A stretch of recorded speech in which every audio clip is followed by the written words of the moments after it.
Thank you very much. It's an honor to have a very, very special person. I've dealt with him for a long time, Benjamin Netanyahu, Prime Minister of Israel. And we had lunch together, we had meetings together, along with his very capable staff. And I think we've come up to some pretty good solutions and conclusions. And we'll be working a little bit after this, and then I assume you're going back home. Yes, sir. This is a quick stop, in and out. But we appreciate you being here, and we are a friend of Israel, as you know. I would say that I'm by far the best president that Israel has ever even thought of seeing. And it's an honor to be so, and to be so thought of. Many friends in Israel, they are not in an easy area. It doesn't go easy, but we are helping them. And likewise, they've been helping us very much. And so we'll see how it all works out. But we had great discussions today, I think, on the obvious subject of Iran, and also the less obvious subject with respect to Israel, and that's trade. And I think the Prime Minister is going to tell you a little bit about trade and what they're doing for the United States. So I want to thank you all for being here. Thank you very much. And Thank you. Benjamin, thank you very much. Thank you, Thank you, Mr. baby. President. Thank you, Don. Thank you. Mr. President, I want to first thank you for inviting me again to the White House. You've been a remarkable friend of the State of Israel. You stand by us. You're standing with us. You are a great, great champion of our alliance. And you actually do the things that you say you do. And I think that people respect that enormously. I certainly do, and the people of Israel do, and I think the Jewish people do as well. We just saw your representative in the Department of Justice fighting anti-Semitism, standing up for Israel in international forums. I just want you to know from the heart, it's deeply, deeply appreciated. As you said, we had the opportunity to talk today about many subjects. First, if I can mention tariffs, it's a subject of some interest today. I can tell you that I said to the President a very simple thing. We will eliminate the trade deficit with the United States. We intend to do it very quickly. We think it's the right thing to do. And we're going to also eliminate trade barriers, a variety of trade barriers that have been put up unnecessarily. And I think Israel can serve as a model for many countries who ought to do the same. I recognize the position of the United States. It says, we're allowing other countries to put tariffs on us, but we don't put tariffs on them. And I'm a free trade champion, and free trade has to be fair trade. And I think that's basically the position that you have put forward, Mr. President. We are going to eliminate the tariffs, and rapidly. I had the opportunity to speak to Secretary Lupnick yesterday. We talked about how we could effect this quickly, and I hope to bring a solution very quickly. We're not talking about intentions. We're not talking about just words. We're talking about results. And those results are going to come. So that's the first. Thank you very much. It's very nice. Thank you. Thank you. Mr. President, what about the hostages deal? Well, What about the hostages? Let him I finish. didn't finish. I didn't even begin. We spoke about not only the hostages, but about Gaza. The hostages obviously is a human story of just unbearable agony. I speak to the families. I spoke to them yesterday. Spoke to another one when I was in Hungary before I came here. I speak to them every day. They're in agony. The hostages are in agony, and we want to get them all out.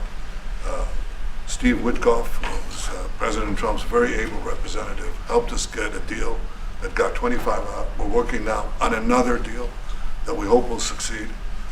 And we're committed to getting all the hostages out, but also eliminating the evil tyranny of Hamas in Gaza, and enabling the people of Gaza to freely make a choice, to go wherever they want. I mean, they should have that choice. And the President put forward a vision, a bold vision, which we discussed as well, including the countries that might be amenable and are amenable to accepting Palestinians of their free choice if they choose to go there. And I think that's the second thing that we discussed. But the hostages came right on top. We also discussed the situation in Syria. we've had neighborly relations with Turkey that have deteriorated, and we don't want to see Syria being used by anyone, including Turkey, as a base for attack in Israel. Turkey is a country that has a great relationship with the United States. The president has a relationship with the leader of Turkey. We discussed how we can avoid this conflict in a variety of ways, and I think we can't have a better interlocutor than the President of the United States for this purpose. And of course, we also discussed Iran. Look, we're both united in the goal that Iran does not ever get nuclear weapons. If it could be done diplomatically in a full way, the way it was done in Libya, I think that would be a good thing.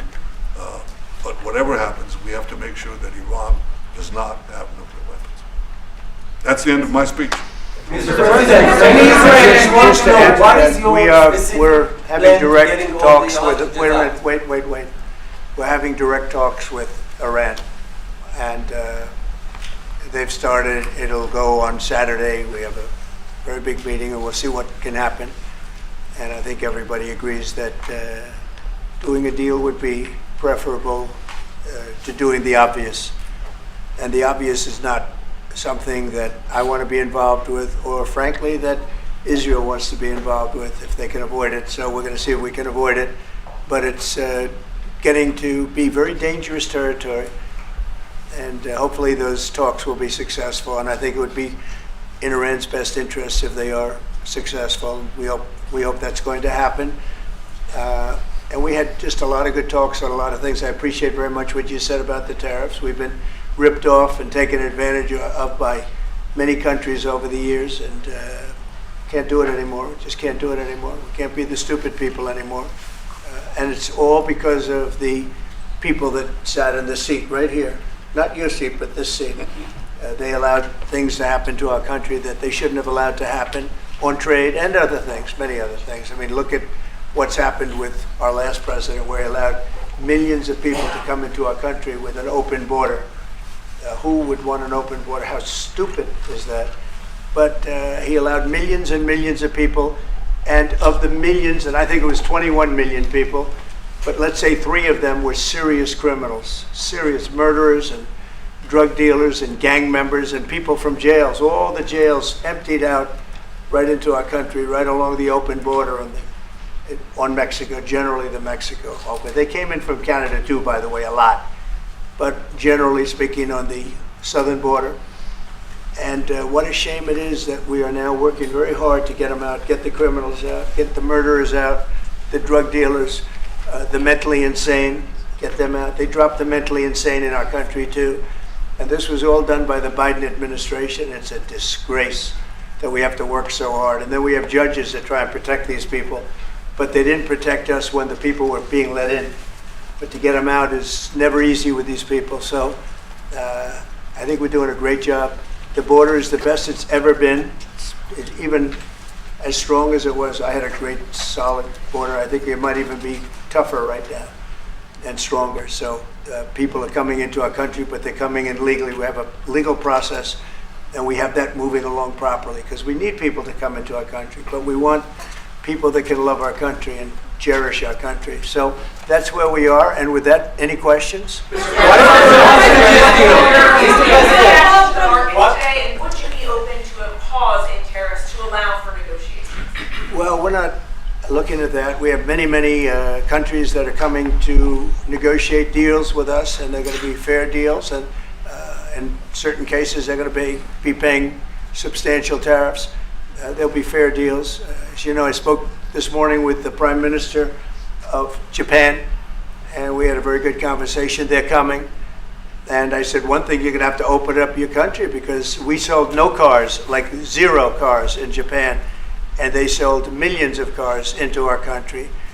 They don't really take our agriculture, a little bit of it just to keep us slightly happy, but they don't take what they're supposed to be taking. So we have a great relationship with Japan. We're going to keep it that way, but they're coming in to meet, and other countries are coming in.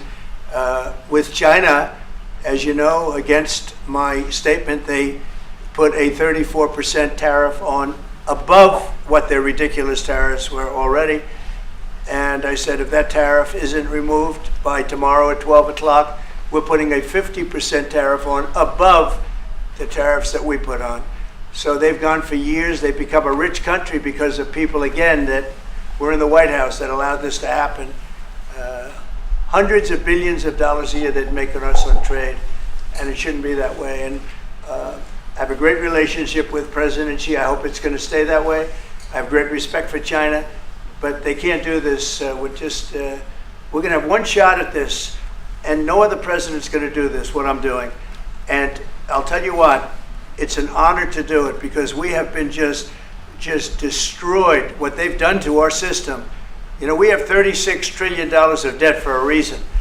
And the reason is that people allowed it to get that way. So we'll be talking to China. We'll be talking to a lot of different countries. And I think, you know, if we can make a really fair deal and a good deal for the United States, not a good deal for others. This is America first. That's now America first. And we didn't put America first. We put America last. The people that were in the Oval Office put America last, and we're not going to stand for it. Yeah. Mr. President, Go ahead. who's going to represent the U.S. in the talks with Go ahead. Two questions. Do you expect any of these deals to be made before April 9th? And secondly, there have been some mixed messages from your administration. You're talking about negotiations, and yet others in your administration are saying that these tariffs are actually permanent. What is the action? Well, it could be, they can both be true. There can be permanent tariffs, and there can also be negotiations, because there are things that we need beyond tariffs. We need open borders. You know, we almost had a deal with China where we're going to open up China. It was almost done. Some of you remember it during my first term, and it was very disappointing. We ended up making a great deal. $50 billion worth of product was sold. $50 billion. You'd like that in Israel. And I made that deal, but it wasn't the deal that I wanted. It was the deal that I wanted was that, plus they were going to open up China so that our companies could go into China and compete with other countries and China for the, you know, for a large number of people. And at the very end, that deal was terminated, and we went to a piece of the deal. And there are a lot of things outside of tariffs, but tariffs are very important. But there are a lot of things like opening up countries that were totally closed. China's essentially a closed country. In fact, it is a closed country. And what they do is they charge tariffs so that if you sell cars or if you sell anything, nobody's going to buy it because the price is out of control. But that's true with a lot of other countries also. So we're going to get fair deals and good deals with every country.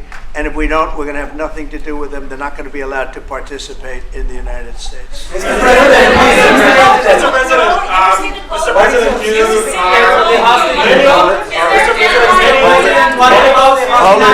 Hold it. Just relax. We have time.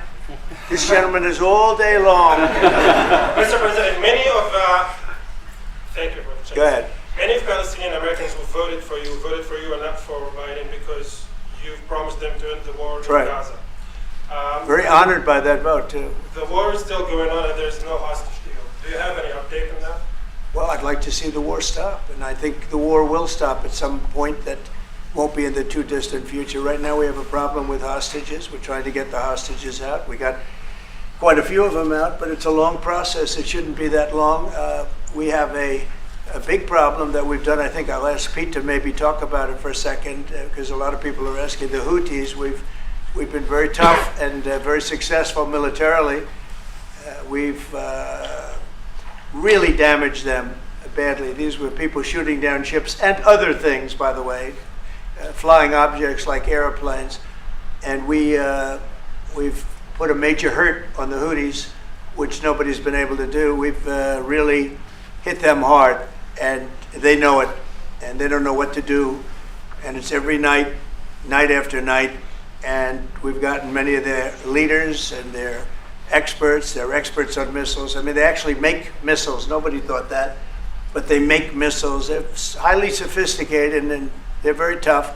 But they've been very badly damaged. Nobody else was able to do that but us. Pete, you want to discuss that, please? Yes, sir. It's been a bad 3 weeks for the Houthis, and it's about to get worse. It's been a devastating campaign, whether it's underground facilities, weapons manufacturing, bunkers, troops in the open, air defense assets. We are not going to relent And it's only to get more unrelenting until the Houthis declare they will stop shooting at our ships. And we've been very clear with the Iranians as well. They should not continue to provide support to the Houthis, and that message has been made very clear. So we have a lot more options and a lot more pressure to apply, and we know, because we see the reports, how devastating this campaign has been in them, and we will not relent. We have a great military. There's no military like our military. And despite Biden having given a lot, but nevertheless a pretty small piece, but it was a lot of our military away in Afghanistan, and one of the dumbest situations, I think, and maybe the most embarrassing situation we've ever been involved in, that short period of time in Afghanistan. What a disgrace that was, but left a lot of our military behind. Left.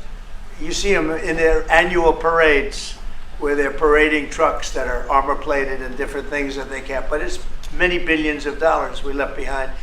But despite that, we have a tremendous military. That was a very small portion, because we rebuilt the military during my first term, and we have great things happening with our military. We also essentially approved a budget which is in the facility, you'll like to hear this, of $1 trillion, $1 trillion, and nobody's seen anything like it. We have to build our military, and we're very cost conscious, but the military is something that we have to build, and we have to be strong, because you got a lot of bad forces out there now.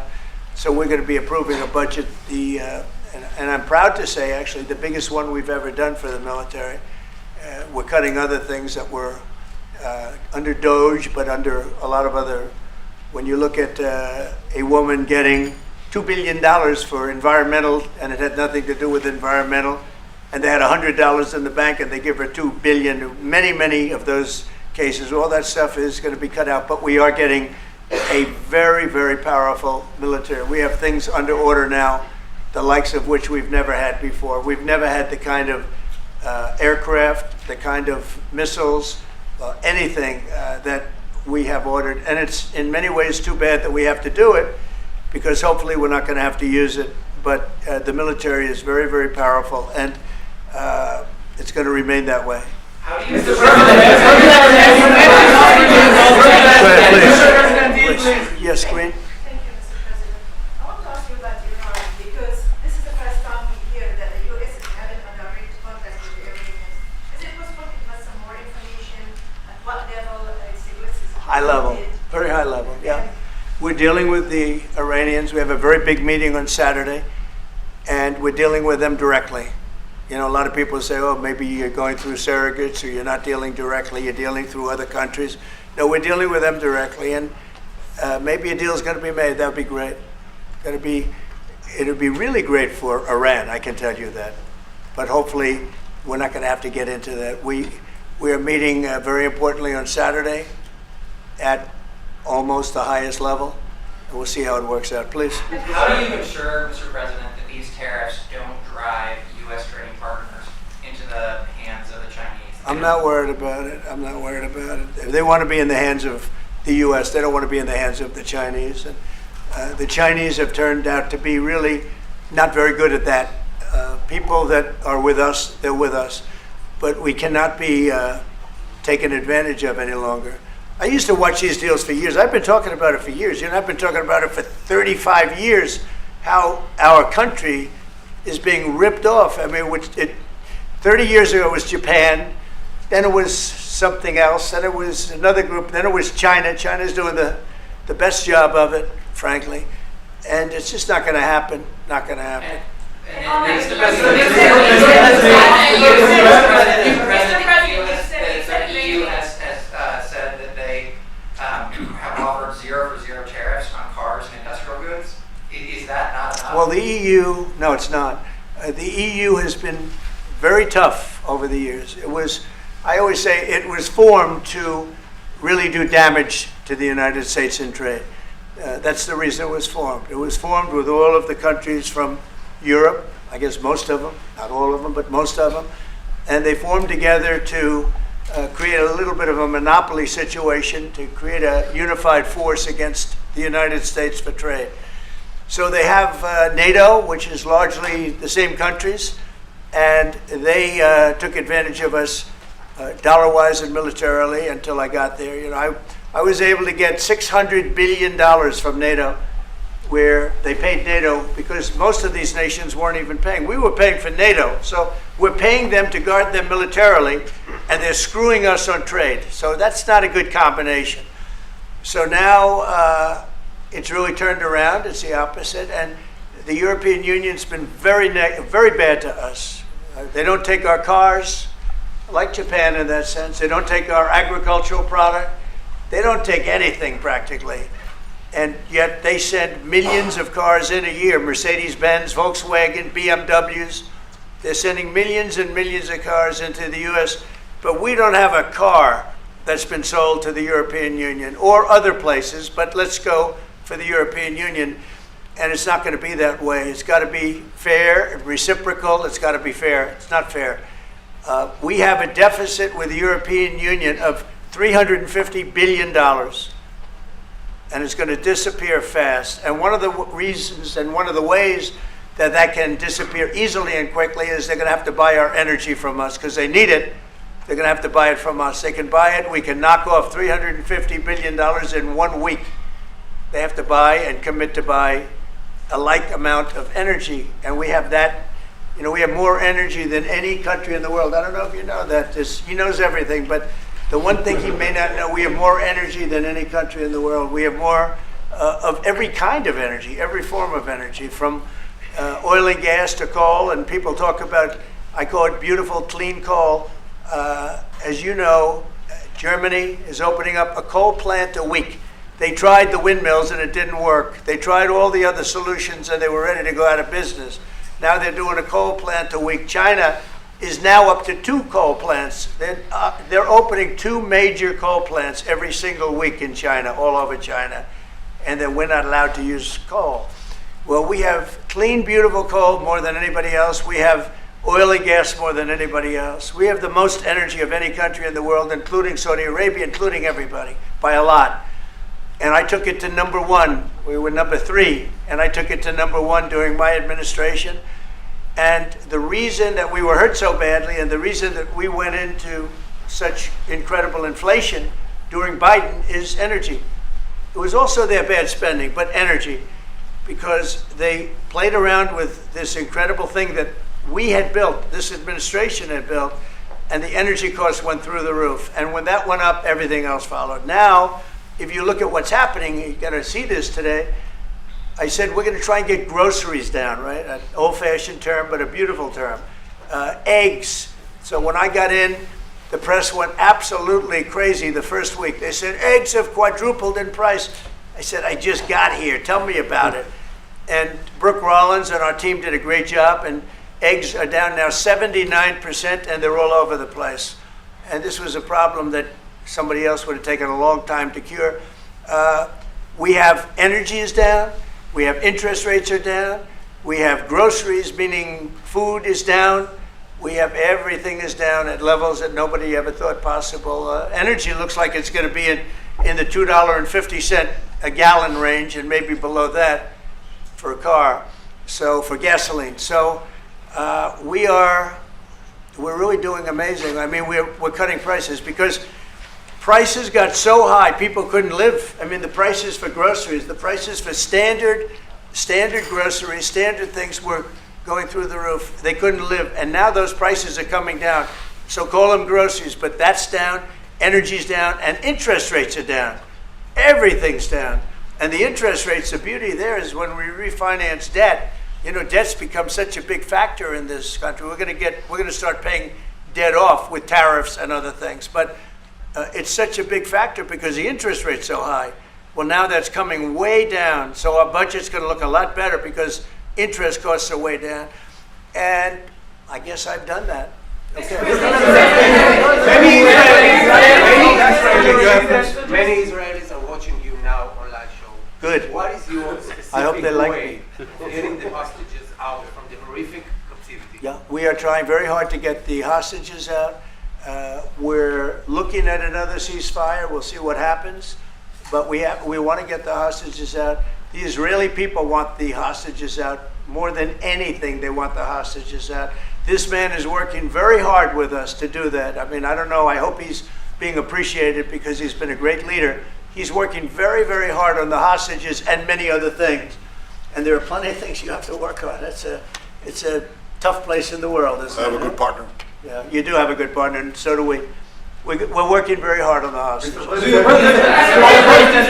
Yeah, please. If you're going to negotiate a new deal with Iran, can you elaborate how it's going to be more effective than the JCPOA? Well, I can't really say that, but I think it'll be different and maybe a lot stronger. But they were so happy when we made that first deal because we did get a lot out. You know, I had people right in this office, this beautiful Oval Office. They came in, 10 people, hostages, you know that. And I said to them, so how was it? And the stories they told me, I mean, as an example, I said to them, was there any sign of love? You were there, 10 people. It's only 10, but it's pretty representative. Did the Hamas show any signs of like help or liking you? Did they wink at you? Did they give you a piece of bread extra? Did they give you a meal on the side, like, you know, you think of doing? Like would happen in Germany, would happen elsewhere. People would try and help people that were in unbelievable distress. They said no. I said all of them. I said, did they ever wink at you like, you'll be okay? You're going to be okay? No, they didn't do that. They'd slap us. The hatred is unbelievable. And the lives, you know, they lived in a pipe, not really a tunnel, it was a pipe. And they always thought they were suffocating, they were going to suffocate. And then they'd open up the pipe and it was like 3.5 feet high. This isn't, you know, we hear tunnels bad, but pipes are worse. And the stories I heard were incredible. But I just said, was there any sign of potential love or affection? And there were none whatsoever. It was amazing to me. There was nothing like, here, take this, it's a little extra meal or something. They lived like hell. I don't know. They seemed to be, they were amazing to me because they seemed to be pretty normal. They weren't scarred, but I guarantee underneath they have to be scarred. And one was there for 356 days. Another was there for about 180 days, you know, a long time. These are people that have been really, really horribly treated. I've never seen anything like it, actually. I was very surprised to hear the answer. Thank you, Mr. President. Are there 2 or 3 countries that are on your list that you feel are farther along in getting their tariffs lowered? I think there are many that want to get rid of tariffs right now. European Union, I mean, as badly as they've treated us, they've brought their car tariffs essentially off. I guess they brought it down to 2.5, and I hear maybe to nothing. But it's not only tariffs, it's non-monetary tariffs. It's tariffs where they put things on that make it impossible for you to sell a car. It's not a money thing. They make it so difficult, the standards and the tests. They drop a bowling ball on the top of your car from 20 feet up in the air, and if there's a little dent, they say, no, I'm sorry, your car doesn't qualify. When the same car from Germany or anything would dent likewise, unless you can have an army tank, it's going to dent. So they come up with rules and regulations that are just designed for one reason, that you can't sell your product in those countries, and we're not going to let that happen. Those are called non-monetary barriers. They make barriers that are so tough that it's impossible to qualify. So tariffs are a big part of it, but there's another big part of it, and that's barriers. They also do something else. They manipulate their currency, and they drive it down. They want to have low currencies. You know, it sounds better to have a high currency, a strong dollar or whatever, but they bring their currency down, and when it competes with our currency, it's very hard to sell a tractor. It's very hard to sell product because their currency is low and ours is much higher relatively. And so it makes it very hard. I speak to a lot of companies that do business, tractor companies, and they say it's so hard to sell because what they've done is they've lowered the yen or they've lowered the yuan or they've lowered their currency so that it's very hard to compete. We don't want that either. So we have a lot of things that we're talking about, but we're going to fix it properly, and it's going to be fair to everybody. And in the end, I think we're going to have a world that does a lot better, you know, but they have to respect the United States. And nobody but me would do this. Nobody but me would do this. You know, it would be nice to serve, a nice, easy term. But we have an opportunity to change the fabric of our country. We have an opportunity to reset the table on trade. We lose billions of dollars. We lose close to $2 trillion a year on trade. We lose $1 trillion a year to China. $1 trillion. We lose hundreds of billions of dollars a year on trade to China. We lose hundreds of billions of dollars overall, probably close to $2 trillion. Why would we do that? Number one, why would we do that? And then you have to say, is it sustainable? Then you hear about all of the people that say, well, deficits. If we have a deficit with the country, or if the country has a big surplus with us, like China has a massive surplus, that they take and they spend on their military. Well, we don't want that. I don't want them to take $500, $600 billion a year and spend it on their military. I don't want them spending money on their military. And I shouldn't have to spend money. We shouldn't have to spend it either. Because, hopefully, and I said this to President Xi, hopefully it's money that we're never going to use. In other words, because we're not going to use those incredible weapons that we have and that they have. We don't want that. So it's going to be very interesting. It's the only chance our country will have to reset the table. Because no other president would be willing to do what I'm doing or to even go through it. Now, I don't mind going through it because I see a beautiful picture at the end. But we are making tremendous progress with a lot of countries, and the countries that really took advantage of us are now saying, please negotiate. You know why? Because they're getting beaten badly because of what's happening. They're getting beaten badly. They're being devalued as countries. But it's the only chance we're going to have to reset the table on trade. And when we do, we're going to come out unbelievably well. We're going to have a strong country economically again. And we're going to have those factories that are empty all over the United States. We've lost 90,000 plants and factories. Think of this, 90,000, you wouldn't think it's possible. 90,000 plants and factories since NAFTA, which was, by the way, the worst trade deal ever developed, ever had by any country anywhere, NAFTA. And I terminated NAFTA. Everybody said it would be impossible. And I terminated it through Congress. We terminated it. You had to get it through Congress. It was a trap. It was a horrible thing. And we got it done. And we went to the USMCA, which was much better. The problem is they cheat. They cheat like crazy.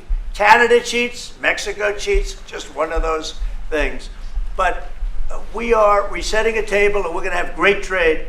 And we're going to have a very strong country. Our country is going to be at a level that has maybe never been, or maybe, our country was the strongest, believe it or not, from 1870 to 1913. You know why? It was all tariff-based. We had no income tax. Then in 1913, some genius came up with the idea of let's charge the people of our country, not foreign countries that are ripping off our country. And the country was never that kind of wealth. We had so much wealth, we didn't know what to do with our money. We had meetings, we had committees, and these committees worked tirelessly to study one subject. We have so much money, what are we going to do with it, who are we going to give it to? And I hope we're going to be in that position again. Mr. President, do you plan to reduce the tariffs that your government put on Israeli goods, 70%? On where? On Israeli goods, the 17%. Do you plan Well, to we're reduce talking it? about a whole new trade. Maybe not. Don't forget, we help Israel a lot. We give Israel $4 billion a year. That's a lot. Congratulations, by the way. That's pretty good. But we give Israel billions of dollars a year. Billions. It's one of the highest of, and we give a lot of countries money. You wouldn't believe if I said we give Afghanistan a lot of money. Do you? Because that was a Biden deal, another Biden deal. Not only did he embarrass us with that, but they give them billions of dollars, Afghanistan, right? So, but no, we take good care of our friends, and we don't take care of our enemies. We're not taking care of our enemies anymore, but we do take care of our friends. Mr. Berman for the Times of Israel. The IDF is fighting again in the Gaza Strip. I myself might be called up in a month. Do you think that's the way to pressure Hamas to get to a deal? And do you think blocking humanitarian aid is also an effective pressure? Well, you know how I feel about the Gaza Strip. I think it's an incredible piece of important real estate. And I think it's something that we would be involved in, but having a peace force like the United States there, controlling and owning the Gaza Strip would be a good thing. Because right now, all it is for years and years, all I hear about is killing and Hamas and problems. And if you take the people, the Palestinians, and move them around to different countries, and you have plenty of countries that will do that, and you really have a freedom zone. You call it the freedom zone, a free zone, a zone where people aren't going to be killed every day. That's a hell of a place. It's you know what I call it, a great location that nobody wants to live in, because they really don't. And when they have good living, real living, where Hamas and all of the problems they have, the level of death on the Gaza Strip is just incredible. And I've said it. I don't understand why Israel ever gave it up. Israel owned it. It wasn't this man, so I can say it. He wouldn't have given it up. I know him very well. There's no way. They took oceanfront property and they gave it to people for peace. How did that work out? Not good. Is the immigration, sorry, Mr. President, is the immigration plan still on the agenda? Which immigration? From Gaza. From Gaza. All it is a concept that I had that I think is good, and now people are copying it. Maybe you want to tell. People are talking about the Trump plan. Gee, why don't we do that? Would you like to answer that question? I think what the president talked about is, first of all, to give people a choice. Gazans were closed in. And any other place, including in arenas of battle, I mean, whether it's Ukraine or Syria or any other place, people could leave. Gaza was the only place where they locked them in. We didn't lock them in. They're locked in. And what is wrong with giving people a choice? Now, we've been talking, including over lunch, about some countries, I won't go into them right now, that are saying, if Gazans want to leave, we want to take them in. And I think this is the right thing to do. If you give, it's going to take years to rebuild Gaza. In the meantime, people can have an option. The president has a vision. Countries are responding to that vision. We're working on it. I hope we'll have good news for you. I will say, people really do love that vision. It's a long-term vision, but so importantly is to have that be a safe field, because you're right smack in the middle of the Middle East. You're right along Israel. It should have never, ever been given away. It shouldn't have been given away by Israel. I don't know why they did it. I mean, I do know why, because they were promised peace, but that didn't work out too well, because it's one of the most dangerous pieces of land anywhere in the world. Gaza is one of the most dangerous places in the world. So they gave it away for a good intention, and it didn't work out that way. And a lot of people like my concept, but there are other concepts that I like too. And there are some concepts I don't like. You know what I don't like? The way it is now. Because right now it's a dangerous death trap, Gaza. Yeah. Thank you, sir. Can you talk a little bit about your potential meeting with Vladimir Putin? Do you still plan to meet with him? Could that happen in Saudi Arabia? And maybe you could elaborate as well a little bit on not providing tariffs on Russia, sir. So the reason we're not talking about tariffs with Russia is because we're not doing business essentially with Russia, because they're in a war. And I'm not happy about what's going on with the bombing, because they're bombing like crazy right now. They're bombing. I don't know what's happening there. That's not a good situation. So we're meeting with Russia. We're meeting with Ukraine. And we're getting sort of close. But I'm not happy with all the bombing that's going on in the last week or so. Horrible. It's a horrible thing. It's a horrible thing. Can countries negotiate to get below 10%? In terms of tariffs? Tariffs, yes. Look, we've been ripped off and taken advantage of for 40, 50, 60 years. And the reason we got ripped off and the way they did it was tariffs. They would charge tariffs, massive numbers of dollars. And when you look at China, when I took over, it was at $507 billion they were making. I call it making. A lot of people say, oh, it doesn't mean anything, having a surplus. It means a lot, in my opinion. It's almost like a profit or loss statement. And when I took over, it was $507 billion that China was, this is originally, first term. And we were very, very tough on them. because they were taking that money and they were building a military with it. Then when Biden came in, he let him get away with murder. He had no idea. I'll tell you what, that man had no idea what was happening, whether it was the border or China or anything else. He had no idea what was going on. And they went wild. China went wild. And the money they make is ridiculous, okay? It's just not going to happen. And hopefully we'll get along with China. If we do, that's great. And if we don't, that's okay too. But we can't let that continue, because that's an abuse. They abused the poor people that sat in the seat. That poor Biden, he was abused by them. They took advantage of him. And I'm surprised, you know, they have smart people. They were radical left lunatics, but they're smart. I'm surprised they'd allow that to take, you know, to happen. But we are going to bring great trade, and we're going to be fair to other countries. And I will say this, virtually every country wants to negotiate. If I didn't do what I did over the last couple of weeks, you wouldn't have anybody wants to negotiate. We would have gone to these countries, you want to talk? And they were, well, we don't want to talk. Now they're coming to us. They're offering things like even Bibi, and this is unrelated because it's a different kind of a relationship, but he started off our conversation today that he's cutting all of the tariffs, he's cutting everything. He's going to get down to a free base. He's going to do things that, in all fairness, other countries, if they said that, would have never even thought about doing it.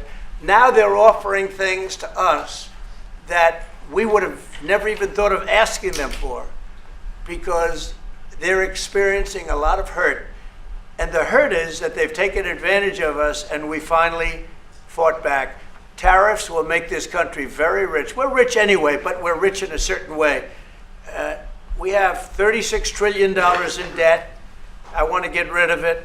And we can do it quickly with proper deals.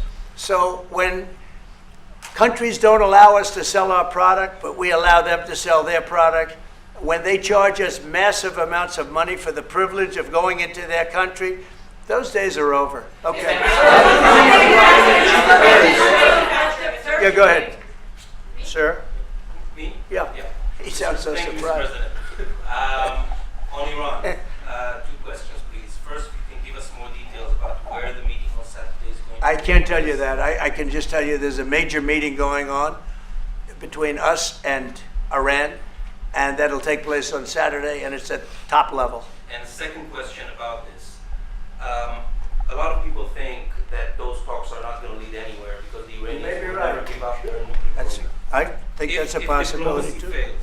If diplomacy fails, is the United States under your leadership ready to take military action to destroy the Iranian nuclear program and remove this threat? I think if the talks aren't successful with Iran, I think Iran is going to be in great danger. And I hate to say it, great danger, because they can't have a nuclear weapon. So is that a yes? You know, it's not a complicated formula. Iran cannot have a nuclear weapon. That's all there is. So is Can't the have US it. ready to Right now take we have military countries action? that have nuclear power that shouldn't have it, but I'm sure we'll be able to negotiate out of that too as part of this later on down the line. But Iran cannot have a nuclear weapon. And if the talks aren't successful, I actually think it'll be a very bad day for Iran if that's the case. Yeah. Mr. President, on manufacturing. Mr. Yeah, please go. Mr. President, was October 7th the death blow of the two-state solution, and would you consider classifying the Palestinian Authority as a terrorist organization for its continued pay-for-slay terror financing payments? So October 7th was a horrible day that some people, they deny it. Now, I can't believe they deny it from the standpoint of it. They do it because they think it's good politically. But I've seen the tapes. I've seen things that you don't want to see. October 7th was a horrible day, and it will go down as one of the really bad days in the history of the world.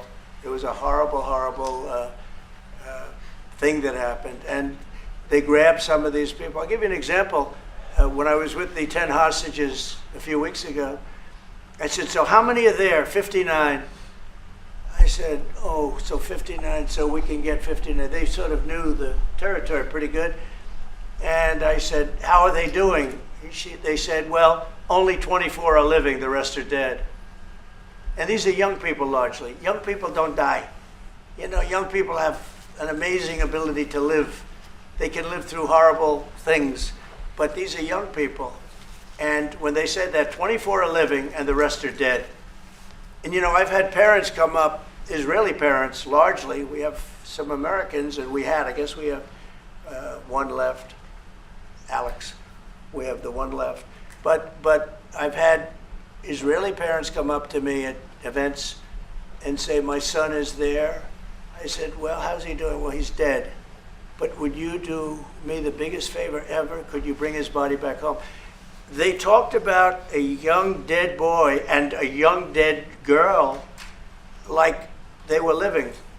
And that could have something to do with religion. That could have something to do with, I guess maybe any parent would be, but I was surprised. They said, sir, my son is dead. It is just as important to bring that body back home. I asked that question as if he were alive. So you have a lot of them dead, and we'll be able to bring them back. But it's a horrible thing that's happened. These are young, largely young people. Some old ones too, frankly. And those people have lived in hell. When they came off, the second group that came out, they looked like they just got out of a concentration camp. They looked exactly like the pictures that I'd see from the 1940s, the concentration camps. And then they got a little bit better, you know, but that second group, those people came out and I said, this is unbelievable. We're going back into a chapter in history that is one of the worst ever. It's really very bad. Okay? Mr. President, you said it could take 2 years to get American manufacturing fully up to speed in response to these tariffs. What happens in the meantime? Well, Should Americans be prepared potentially for years of disruption? We have now $7 trillion. Think of this, $7 trillion of commitments from companies wanting to go in, from Apple to many, many companies. But that takes time. Many from Taiwan. What? It takes time to Of course it fully takes. manufacture Well, are you products. asking me a question, or are you telling me? Yeah, it takes time. You know, you got to build a thing called a factory. You have to build your energy. You have to do a lot of things. I'm giving them energy. You know, we're going to let them build their own power plants. They'll be their own. Essentially, they're going to be in charge of the power plant because our power is not reliable enough. You have a grid that's old and susceptible to a lot of things, including bombing and weather and a lot of other things. And we're going to give them record timing in terms of approvals of electric plants. Most of them want to build electric plants. We need massive amounts of electricity if we're going to compete with China and others.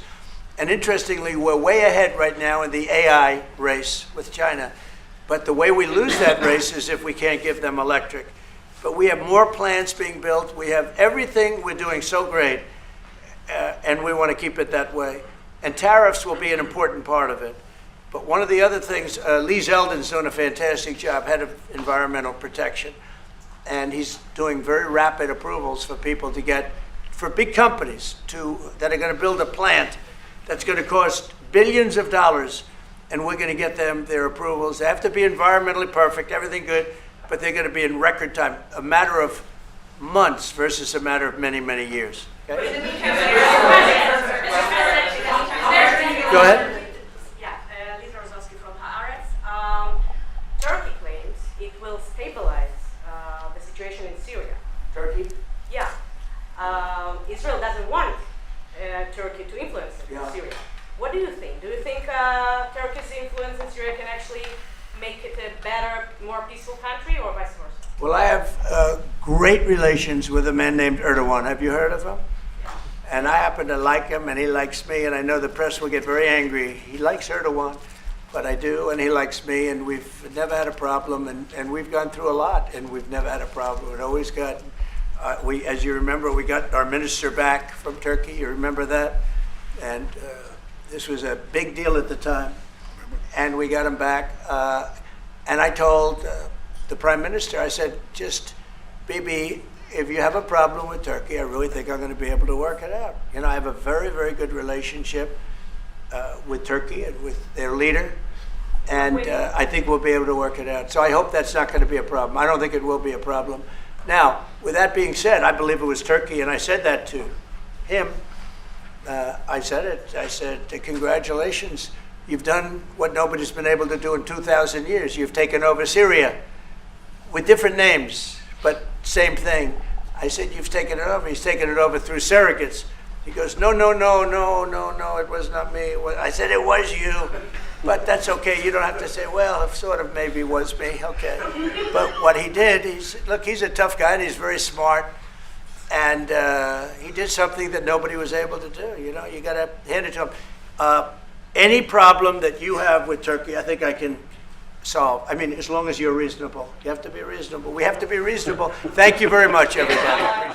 Subscribe to One India channel and never miss an update.